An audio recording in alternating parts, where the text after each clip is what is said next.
Living to an advanced age has its pros and cons, but one of the cons has been having to drive old people's cars like the Toyota Avalon. Are they still for old people? We wanted to find out, since the Avalon has been rather dramatically redesigned.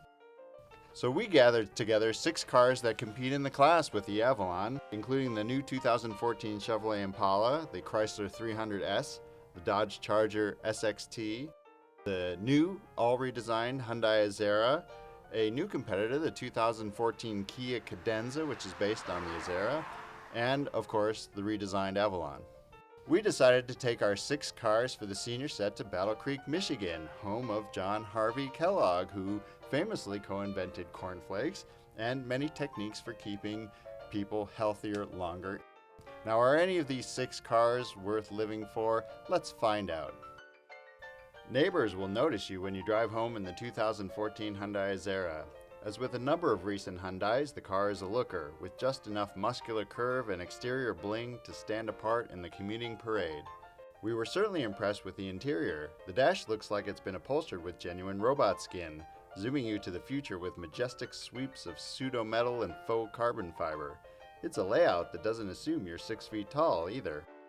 The dash top is low and the gauges and steering column point up from below, so outward visibility is excellent and a strong sense of command develops.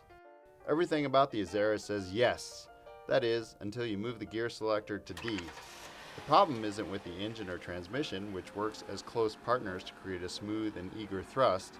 The Azera is let down by the steering, which is tuned too heavy and feels leaden at low speeds, always jerking back to center with a snap. And not enough body structure is asked to absorb the shockwaves generated by too much damping resistance. The result is a continuous crash and reverb over the smallest bumps. Call for the brakes, and the answer is weak. Hyundais have been improving, but we'll keep saying this until it changes. The company can't be taken seriously by our crowd until it fixes its driving experience. Though it finishes near the back, the 2014 Kia Cadenza is the perfect definition of a nice car. Its point lead over the Azera is substantial because Kia chose a better path for its chassis, scrubbing the Hyundai's dynamic mess down to just an annoying clutter. On the Kia, the suspension settings are softer, so every mile in a Cadenza isn't a glaring reminder of the needed spot welds and structure bracing that is missing. And Kia opted for higher steering boost, which makes the Cadenza more pleasant to wheel around in daily use. True, if you throw it hard at an on-ramp, the wheel feels too light in your palms and you end up sawing the dead rim looking for some sign of tire effort. Yet we prefer the Kia's controls to the Azera's, which is probably why the Cadenza was quickest through the slalom, even beating the Avalon. However, the Cadenza's brakes lack commitment as demonstrated by the longest stopping distance, and hard impacts still rattle the car's relatively loose rafters. Otherwise, as our editor-in-chief Eddie Alterman noted, the reason to choose the Kia over the Hyundai comes down to, quote, whether you like straight lines or curvy lines. The Kia's horizontal styling is almost Volkswagen conservative, not surprising as Kia stole its former chief designer and now company president Peter Schreier from VW Group. The 19-inch fine-spoke wheels fill their body cutouts fully, and the Cadenza, like the lesser Optima it's based on, has a lovely stance. It looks substantial and luxury from every angle. The linearity carries over to the interior. Unlike the supersonic Azera, the Kia is a law firm's conference room inside, with orderly straight rows of buttons set in generous slabs of dark gray trim meant to evoke wood. If $41,900 seems expensive for a Kia, know that some of its many optional baubles could be pruned without causing a hardship. Even so, everything you touch feels class, from the half-leather wheel to the precision gear selector. As in the Azera, the 3.3-liter V6, our mileage champ at 25 mpg, is still vibration-free and sounding hearty at 6,000 RPM as the transmission waits to execute its next seamless shift. Our takeaway from the new Cadenza is that reasons for not buying a Kia are steadily falling away. The Chrysler 300 is the car that made big sedans cool again, and it continues to look money. A lot of intangibles get invoked when staffers talk about why they like the 300. It's American, it's rear drive, and it sweeps into a parking lot like Al Pacino into a pizzeria, with purpose. If you're going to buy a car on principle, this is the one. Befitting its role as a modern-day Imperial, the 300 isolates the passengers from bumps with a more compliant chassis than the Chargers. The brakes are the 300's best dynamic attribute. A firm pedal triggers a pit bull's bite on the discs. The 300 never feels small, but it can hustle a few corners with decisive grip and accurate, if completely cold, steering. Except for the Art Deco dials and a few small slivers of chrome, the 300's interior is mostly as black as a coal shaft. It's for people who prefer understatement Brooks Brothers style. Well, except for the Beats by Dr. Dre stereo. The most disappointing thing about the 300 is that the rear drive doesn't do much for the handling, and you give up a lot of interior space for it. There's plenty of understeer and body float, and as in the Charger, the 8-speed transmission does its business slowly, even in sport mode, as the V6 works hard to keep the heavy mass moving. The S badge adds $3,000 in extras, including the, quote, touring suspension, 20-inch wheels, some menacing black chrome exterior treatments, and leather seats with rows of decorative white top stitching. A mere $115 at the bottom line separates this Chrysler from the Dodge, but you don't get as many features in the 300. The Godfather Chrysler is getting old and it will soon be sleeping with the fishes. No doubt whatever replaces it won't have nearly as much personality. Until then, the 300 remains an offer that isn't too difficult to refuse. The Dodge Charger is a car for people who never plan to get old. It's for people planning to die with a Glock in one hand and a jalapeno double cheeseburger in the other. This is old school done as if there never was a new school. Compared to the 300, the Charger is stiffer and sportier, with a little more zest to its directional changes and more crash in its suspension. It feels much too large to throw around, but it does move its tonnage, the test max at 4,122 pounds, with a controlled aplomb. What the V6 lacks in Hemi punch, it makes up for in somewhat better fuel economy and reasonable refinement.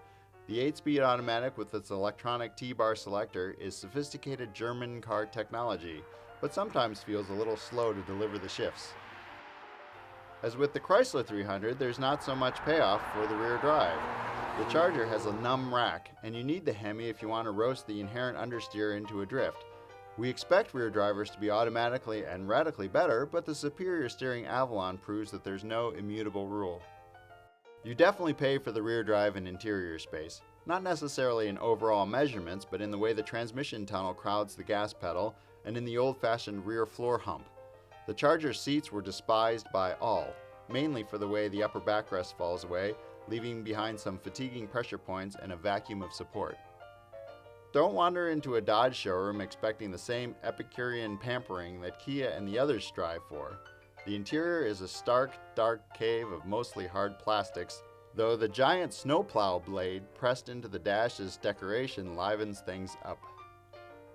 You'll always be young in the Charger, which is great as long as you don't mind putting up with some inconveniences that didn't bother you when you were young. GM almost hits the big car bullseye with the new 2014 Chevy Impala. Sure, there are things we would change, such as the interior, which, despite the 1001 ideas thrown at the dash, still manages to seem less deluxe. Otherwise, the Chevy puts the pickle in the barrel with a spacious car that steams along quietly and smoothly, and it looks like a four-door Camaro. GM assumes you want big iron because you need space. The Impala's cathedral-sized trunk is the largest at 19 cubic feet, and it's accessed through a clamshell lid that looks like it'll take a pair of skis sideways. The front seats have the most cubic feet in the test, and the folding rear seats don't pinch either, offering ample head and knee clearance. The 3.6-liter V6 purrs quietly, and it hits the high notes with a minimum of buzz, making for the quickest acceleration times, albeit in a field where the 60-mile-per-hour sprint times are separated by only half a second. The Impala's pavement stickiness is solid, making for fast passage through corners, and compared to the Korean twins, the Impala feels as solid as a Mercedes S-Class. The body soaks up the pavement blows better than any car in this test, offering the best ride. But the Impala is no floater. It leans and pitches no more than necessary and feels tied down in fast twisties. Two things we'd ask for are more steering feedback and better brake feel. The pedal pushes through a lot of sponge before finally finding brakes to engage. In many ways, the Impala strikes a better ride and handling balance than the Avalon, which has a rigid harshness to its ride. Do buyers in this class really want a stiff suspension? GM doesn't think so, and neither do we. Toyota has been in this game for a while, and it's learned a few things, like how to make a car with copious interior space, a rigid structure, and decent steering. These necessary elements all come together in the Avalon, which isn't completely ugly either, finally. The Avalon is sprung too stiffly for being the old guy's Toyota, but its suspension is more sophisticated than that of the Korean twins. It takes the rough stuff with far less body shudder, dampening out the audible tire slap to distant whumps. The alert steering is weighted just right between the too soft Kia and the too heavy Azera, with a more natural rise in effort as you bend the Avalon around a curve. The test Featherlight at 3,521 pounds is also the quickest car, posting the best acceleration numbers and earning strong slalom and skid pad slips. The Avalon's dash looks like an architectural student's final project. Overlapping surfaces create a deep three-dimensionality that is both fascinating and modern, though the chrome wings around the gauges remind us of horn-rimmed glasses.